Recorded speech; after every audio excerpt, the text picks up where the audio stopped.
What is going on, sports card fiends? Hopefully you guys are having a wonderful day, and today we're here with a video on why I think that cards are going to kind of split right now. Why there's going to be two different sections, and depending on which side of the aisle you're on will depend what you kind of see within your card value for the next 3 to 6 months. Now, this isn't a long-term video.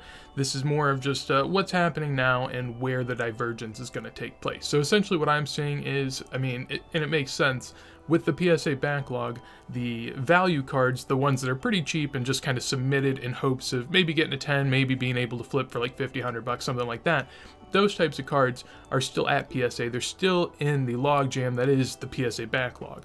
Beyond that, the higher value cards at this point are getting kind of more pumped out of that backlog. They're seeing the market, they're surfacing, and then they're going into collectors' hands, and from there isn't going to be a ton left. Of course, there still will be some of these cards getting submitted, but there won't be that massive backlog that people have been fearful of, and I think has kind of been a big reason why the market hasn't done much lately. Obviously, there's other alternative reasons, but when you also add in that people perceive this big backlog to be there, then they're not going to be eager to buy, especially in a downtrending market. But what happens once the dust settles?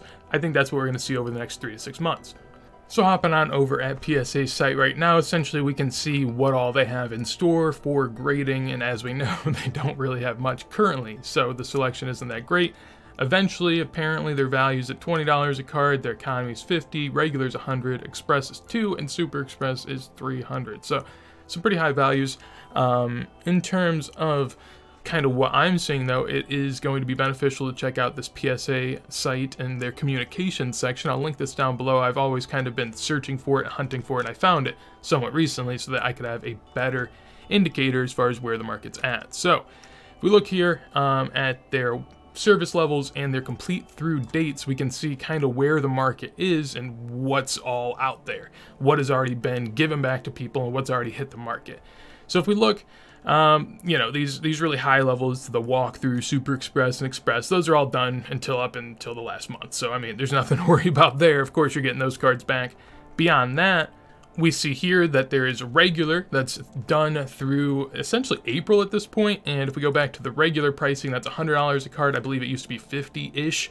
And then if we go down to economy is $25. However, they cut this off at one point, so I mean, along with the value submission, so the economy got cut off sooner. That's why it is fully complete. So this was essentially the, I believe, $25 tier, $20 to $25 tier back in the day, and that's already out. That's already done. And if we go over to the site, the $25 tier or so should have a max value of $500. And for a lot of high-end soccer cards, I mean, obviously the highest of high-end were above 500, but back whenever a lot of them were getting submitted, they might not have been 500, especially if you didn't think it was going to gem or something like that. So, I mean, as far as higher value stuff goes, you can see it seems like PSA is done with them. I mean, it seems like they are through.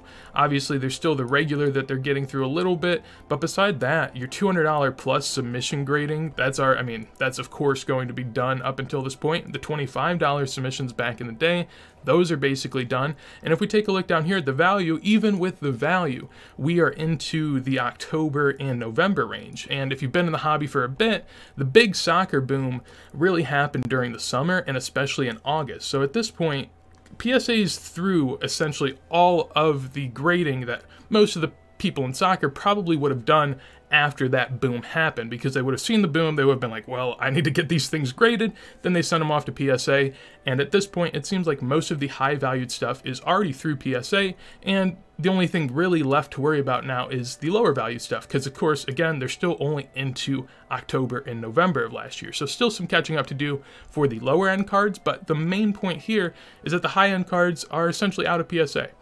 I think this means that the opportunity in terms of the higher level cards is going to be great right now, while the opportunity with the lower level cards is, there's still going to be some time that you can get in on that here in the future. So essentially, I would say just, you know, focus a little bit higher. Any kind of higher end stuff that you want to go out and get, anything you've been eyeing, I would say that this is going to be a good time, because again, and I've said it before in the past, I haven't said it in this video, but PSA and submitting stuff to PSA is essentially just the first step in the process of selling. Most people that are going to send stuff to PSA, they might want to get it in a holder just for safety for themselves or see what it actually is grade-wise, but more than likely a good percent of people are going to sell the card that they get back. So if we can see that most of the supply of cards is kind of through PSA, that means most of the supply of the higher end cards is through the seller's hands and probably found a new home where people will then reevaluate it or just value it more than the original person.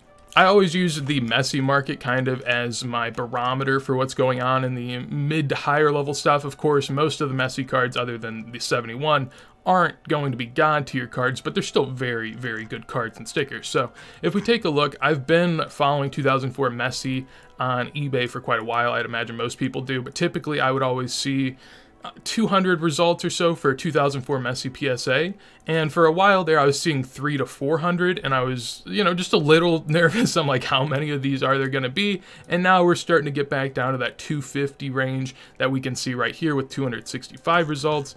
Also, if I'm going into the sold listings, we can see that, I mean, okay, this is fake. The zero feedback Russian seller did not sell a PSA 10 Messy for 1100, who would have known? But beside that, if I look around here, it seems like we've gotten a good kickback up in some of these prices. I mean, Messy still is kind of at the bottom, and going on over to Card Ladder actually to even show this more. So here we can see that for a while, Messy cards just weren't valued at all. That's essentially, I mean, kind of how the market saw soccer for the longest time. They literally did not care. So you could have gotten these for extremely cheap, which is, I mean, really silly, honestly. But that's why they got repriced the way they did.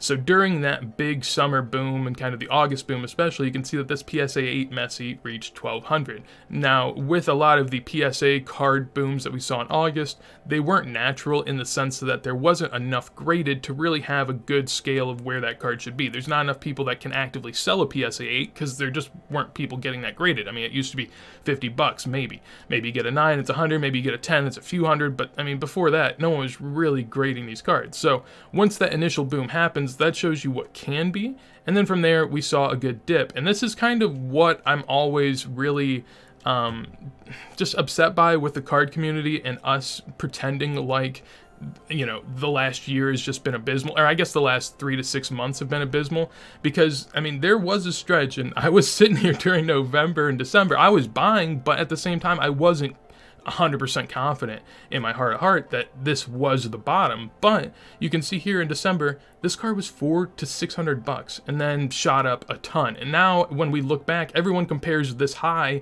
to the bottoms that we're at now, when in reality, we were at a bottom even lower during December and January and November. And it's just, now we're way above that.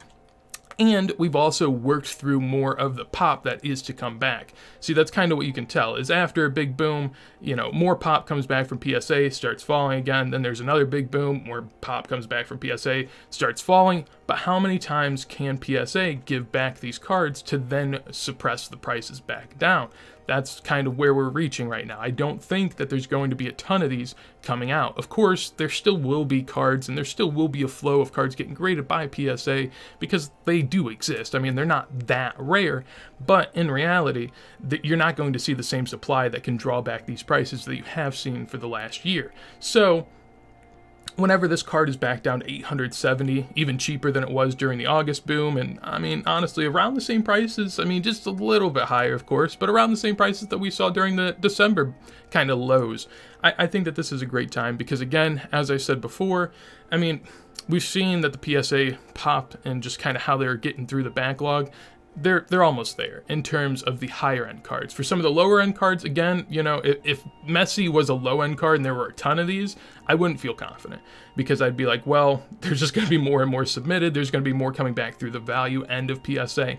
But the thing is, I mean, no one's really, I mean, hopefully no one's submitting Messies through value, especially up until like November or so is where the value is at. So I really do think that most of the Messies have made it through the PSA backlog, and I think that most of the higher end soccer stuff has. So at this point, I think that it's just going to find collectors' homes, and then from there, I think we're gonna reset the market essentially. And that's what the fun part about this bottoming out process is. You know, everyone's scared that we're not at the peaks anymore, we can't constantly go to the moon, but the ups and the downs is what allows people to thrive. It's what allows you to build, because then you can sell, you can buy, you can capture chunks of the market that you couldn't otherwise if you just held your collection and hope it went to the moon. You'd still have the same collection, you'd still have the same amount of them. The ups and the downs allow you to buy more, sell more. It allows you to accumulate more of a collection, which is actually the real fun part. So I think that this is a good time. Again, I'm not going to just come out and say this is the bottom, you gotta buy here,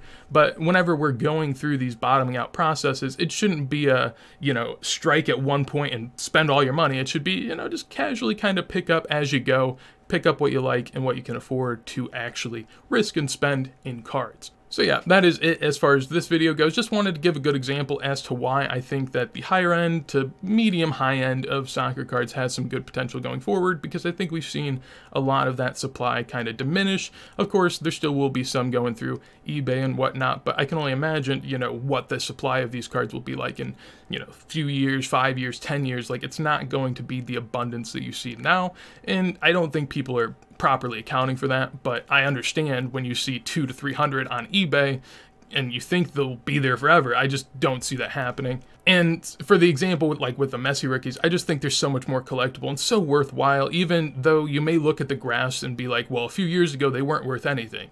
And you could do the same thing with every card, to be honest. Like, LeBron's is kind of what I compare Messi to, in the sense they're both GOATs.